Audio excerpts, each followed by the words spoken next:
Hi friends, welcome to ఒరే మచ్చా YouTube channel. నేడు south ఆఫ్రికాతో Bharat రెండో టెస్ట్ ఆడనుంది. టెస్ట్ పిచ్ రిపోర్ట్ ఎలా ఉంది, వాతావరణ రిపోర్ట్ ఎలా ఉంది తెలుసుకునే ముందు మా ఛానల్ సబ్స్క్రైబ్ చేసుకోండి. పక్కన ఉన్న బెల్ ఐకాన్ కూడా క్లిక్ చేసి పెట్టుకోండి. ఫర్దర్గా మేము వీడియోలో అప్లోడ్ చేసినప్పుడు మీకు నోటిఫికేషన్ వస్తుంది. భారత్ మరియు సౌత్ ఆఫ్రికాల మధ్య రెండు టెస్ట్ సిరీస్ జరుగుతుంది. అందులో భాగంగానే మొదటి టెస్ట్ కంప్లీట్ అయిపోయింది. మొదటి టెస్ట్ భారత్ 32 పరుగుల తేడాతో ఓడిపోవడం జరిగింది. దీంతో సౌత్ ఆఫ్రికా టీము 1-0తో లీడ్లో కొనసాగుతూ ఉంది. అయితే ఈరోజు భారత్ మరియు సౌత్ ఆఫ్రికా మధ్య సెకండ్ టెస్ట్ జరగనుంది. అయితే సెకండ్ టెస్ట్ పిచ్ వచ్చేసరికి కేప్టౌన్ వేదికగా ఈ మ్యాచ్ జరగనుంది. మ్యాచ్ వచ్చేసరికి మధ్యాహ్నం 1:30 ఈ మ్యాచ్ ప్రారంభమవుతుంది భారత్ కాలమాన ప్రకారం. ముఖ్యంగా కేప్టౌన్ పిచ్ వచ్చేసరికి ఫేస్ బౌలింగ్ పూర్తిగా అనుకూలిస్తుంది. పేస్ బౌలింగ్లో మన టీమిండియా అయితే ఏమాత్రం రాణించలేదు. అదేవిధంగా కేప్టౌన్ పిచ్ చూస్తే సేమ్ ఫేస్ బౌలింగ్కి అనుకూలిస్తుంది. వరుస 3 రోజులు ఫేస్ బౌలింగ్ అనుకూలిస్తుంది. తర్వాత మిగతా 2 రోజులు ఇన్ను కూడా అనుకూలించే అవకాశం ఉన్నట్లుగా అయితే పిచ్ రిపోర్ట్ అయితే తెలుస్తుంది. మరి పేస్ బౌలింగ్ మన భారత్ ఏ రేంజ్లో ఎదుర్కొంటుందో చూడాలి. ఎందుకంటే సెంచరీ పిచ్చుల్ని మన సౌత్ ఆఫ్రికా బౌలర్ను దాటికి మన భారత బ్యాటర్లు ఏమాత్రం నిలవలేదు.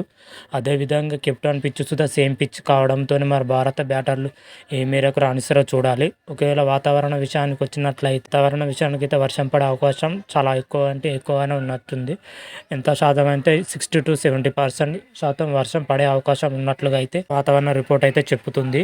మరి చూడాలి, మ్యాచ్ స్టార్ట్ అయ్యే వరకు వర్షం పడుతుందా లేదా అని చూడాలి. మ్యాచ్ మాత్రం అయితే భారత్కి అయితే కీలకం కానుంది. ఎందుకంటే ఈ మ్యాచ్ ఓడిపోతే టెస్ట్ సిరీస్ కూడా కోల్పోయే అవకాశం. అదేవిధంగా గెలిస్తే మాత్రం అయితే సిరీస్ సమానం చేసుకుంది. ఇంతకుముందు జరిగిన T20 సిరీస్ సమానమైంది. అదేవిధంగా ఓడిఐ సిరీస్ గెలవడం జరిగింది. టెస్ట్ సిరీస్ ఎలాగైనా సరే టీమిండియా సమన్ చేయాలని భావిస్తుంది. అలాంటిదే జట్టులో కూడా మార్పులు చేయడం జరిగింది.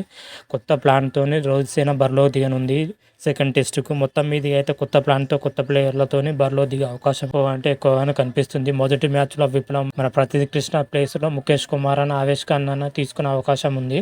అదేవిధంగా అశ్విన్ ప్లేస్లో జడేజా కూడా రానున్న అవకాశం ఎక్కువగానే కనిపిస్తున్నాయి. రెండు మాత్రమే భారత్ చేంజ్ చేసే అవకాశం ఉన్నట్లుగా అయితే టీం మేనేజ్మెంట్ ఆలోచనలో ఉన్నట్లయితే తెలుస్తుంది. మరి చూడాలి, ఇదే చేంజ్ చేస్తారా, మరి షాదుల్ ఠాగూర్ని తీసేసి అతని ప్లేస్ ఆవేష్ ఖాన్ అన్న ముఖేష్ కుమార్లన్న తీసుకుంటారా చూడాలి. మొత్తం మీద అయితే టీమిండియాలో ఈ మార్పులు మాత్రమే చేయనుంది భారత్. ఇక బ్యాటింగ్ పొజిషన్లో మాత్రమైతే ఎటువంటి మార్పు చేయలేదు. మొత్తం మీద అయితే టీమిండియా తుది జట్టు అంచనా అయితే ఈ విధంగా ఉంది. ఓపెనర్లు వచ్చేసరికి రోహిత్ శర్మ, యశస్వి జైస్వాల్ ఓపెనర్లు చేరును. అదేవిధంగా వన్డౌన్ శుభ్మన్ గిల్, ఆ తర్వాత విరాట్ కోహ్లీ, ఆ తర్వాత వచ్చేసరికి శ్రేయస్ అయ్యర్, KL రాహుల్ వరుసగా రానున్నారు మిడిల్ ఆర్డర్లో. అదేవిధంగా మన రవిచంద్రన్ అశ్విన్ ప్లేస్లో జడేజా రానున్నాడు స్పిన్నర్ కోటాకు. అదేవిధంగా షాదుల్ ఠాగూర్ని తీసుకునే అవకాశం ఎక్కువైతే కనిపిస్తుంది. మరి చూడాలి. పేసర్ల విభాగానికి వచ్చినట్లయితే జస్ప్రీత్ బుమ్రా, మహమ్మద్ సిరాజ్, ముఖేష్ కుమార్కు చోటు దక్కే అవకాశం అయితే ఉంది. అయితే ప్రసిద్ధ్ కృష్ణ ప్లేస్లో ముఖేష్ కుమార్కు చోటు దక్కే అవకాశం ఎక్కువగానే ఉంది. ఎందుకంటే ప్రాక్టీస్ సెషన్లో ముఖేష్ కుమార్ మన రోహిత్ శర్మ బౌలింగ్ చేస్తే ప్రాక్టీస్ సెషన్స్ వీడియో కూడా బయటికి రావడం జరిగింది. దీంతో ముఖేష్ కుమార్ తీసుకున్న అవకాశాలు ఎక్కువగా ఉన్నట్లయితే తెలుస్తుంది. మొత్తం మీద అయితే టీమిండియా ఈ విధంగా ఉంది. మరి చూడాలి, ఈరోజు జరగబోయే మరి టాస్ గెలిస్తే టీమిండియా బ్యాటింగ్ ఎంచుకుంటుందా, బౌలింగ్ ఎంచుకుంటుందా చూడాలి. నాకు తెలిసినంత వరకు అయితే టాస్ గెలిచిన టీం మాత్రం అయితే బౌలింగ్ ఎంచుకునే అవకాశం అయితే ఎక్కువగానే ఉంది. ఇప్పటి వరకు మన టీమిండియా సౌత్ ఆఫ్రికా గడపైన ఒక్కసారి కూడా టాస్ నెగ్గలేదు అనుకుంటా. అట్లీస్ట్ రెండో టెస్ట్ అయినా టాస్ నెగ్గి ఫస్ట్ బౌలింగ్ ఎంచుకోవాలని మనం మనస్ఫూర్తిగా కోరుకుందాం. మరి చూద్దాం టాస్ ఏ విధంగా ఉంటుంది, ఎలా ఉంటుంది, మరి టీం ఏ విధంగా ఉంటుంది, ఎలా ఉంటుంది అనేది నెక్స్ట్ వీడియోలో తెలుసుకుందాం. అంతవరకు మీకు ఈ వీడియో కానీ నచ్చినట్టయితే లైక్ చేయండి, షేర్ చేయండి.